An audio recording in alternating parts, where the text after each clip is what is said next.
राजकुमार शास्त्री जी, क्या व्यक्तिगत तौर पर भी कुछ राशिवार कुछ इसका असर होता हुआ नजर आता है क्या आपको? सूर्य ग्रहण कहीं इम्पैक्ट छोड़ता है क्या देखिए व्यक्तिगत स्तर पर? हाँ, मैं आपकी बात समझ गया कि येषु सर्वेषु भूतेषु गूढ़ात्मा न प्रकाशते दृश्यते तो ग्रयास दृष्टया सूक्ष्मया सूक्ष्म दर्शवी। व्यक्ति तो बहुत बड़ी चीज है, अत्यंत सूक्ष्म से सूक्ष्म वस्तु जिसको आप सूक्ष्मदर्शी यंत्र के माध्यम से भी नहीं देख सकते, ग्रहण उस पर भी अपना प्रभाव छोड़ता है। देखिए, हम पृथ्वी में रहते हैं, लेकिन हमारा जो कंट्रोल है वो आकाश में गोचर करने वाले ग्रहों के आधार पर होता है। सूर्य हमेशा क्रांति वृत्त पर अपना भ्रमण करता है और जो सभी ग्रह हैं वह अपने अपने विमंडल पर भ्रमण करते हैं, चंद्रमा विमंडल पर और इसी प्रकार से मंगल अपने विमंडल पर।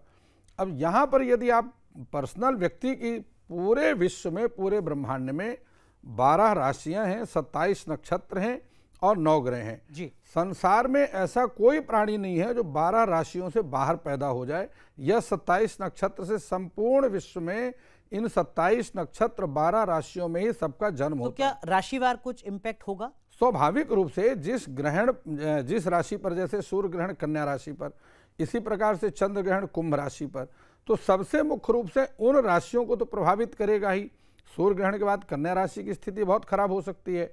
अभी कुंभ राशि के जो जातक है, कितने लोगों के मुझे फोन आ गए, कई राजनेता और कई कि हम हॉस्पिटल में पहुंच गए, हमारा तो बाईपास हो गया, आप कह ही रहे थे कुंभ राशि पर खराब है। तो कन्या राशि नहीं, कुंभ राशि की बात कर रहा हूँ, जो अभी चंद्रमा ग्रहण गया, सूर्य ग्रहण के बाद आप कह रहे हैं कन्या राशि। कन्या राशि के लिए अत्यंत हानिकारक समय आ रहा है।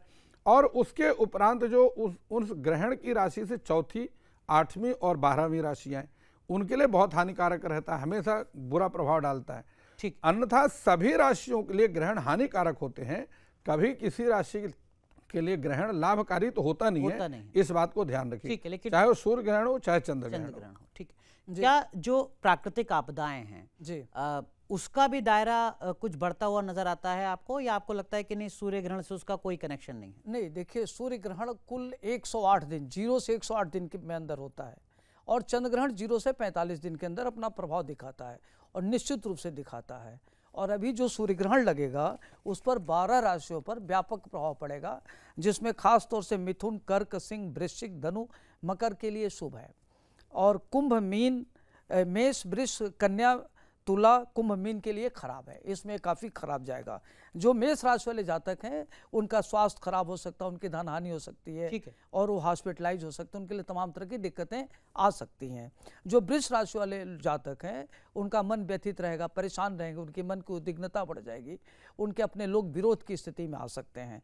वहीं जो मिथुन राशि वाले जातक हैं उनके सुख के संसाधनों में वृद्धि होगी, जमीन खरीद सकते हैं, भूमि भवन बनवा सकते हैं, उनके लिए काफ़ी फायदेमंद है, लेकिन माता के स्वास्थ्य को लेकर के चिंता हो सकती है।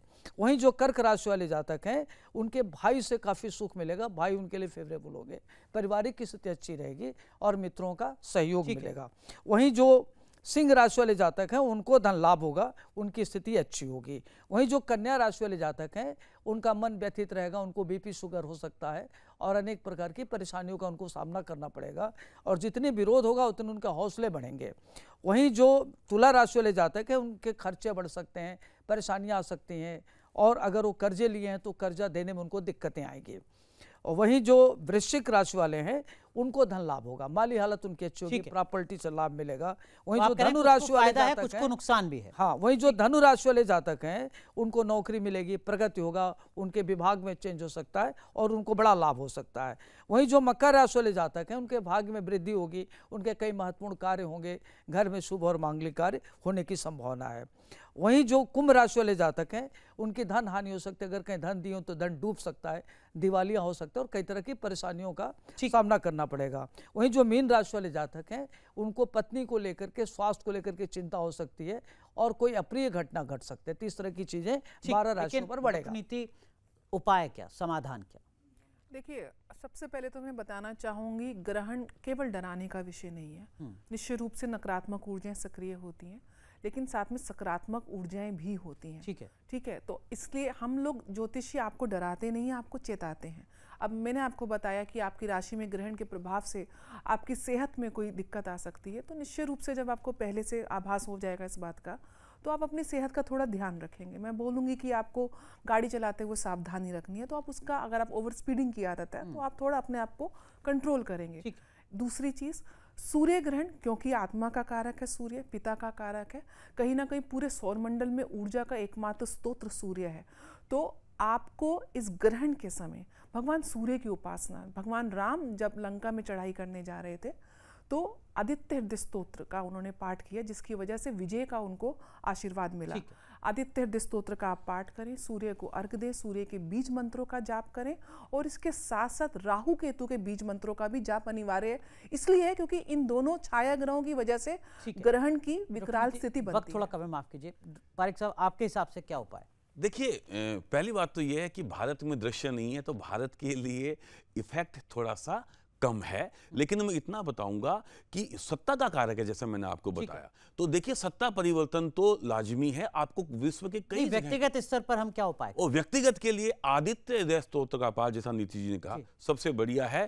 सूर्य का बीज मंत्र का आप जाप कर सकते हैं। और साथ ही साथ में एक बात निश्चित रूप से मैं बताऊं, देखिए, जो ग्रहण की जो चीजें हैं उस पर विशेष रूप से ध्यान रखिए। ग्रहण को देखना नहीं है, क्योंकि अभी हमारे यहाँ दिखेगा भी नहीं। मैं ओम सूर्याय नमः कहूं तो क्या वो पर्याप्त होगा? नहीं, ओम ऋणी सूर्याय नमः तो ठीक है। देखिए, मैं आपको एक उपाय बताता हूँ। हाँ, क्योंकि रामचरितमानस की एक चौपाई है कि मंगल भवन अमंगल हारी, द्रवहु सो दशरथ अजिर बिहारी। इस चौपाई का जाप करने से सभी प्रकार के अमंगल नष्ट होते हैं और प्राणी का मंगल होता है। ये अधिकांश लोगों को याद भी है, तो इसमें कोई दिक्कत नहीं। बहुत बहुत शुक्रिया आप चारों का जुड़ने के लिए। और सूर्य ग्रहण का क्या कुछ मतलब हो सकता है व्यक्तिगत स्तर पर और पूरी दुनिया के लिहाज से, पूरी दुनिया के लिहाज से ज्यादा खतरा नजर आ रहा है देश के जाने माने ज्योतिषाचार्यों को आने वाले वक्त में। धन्यवाद इस खास पेशकश को देखने के लिए।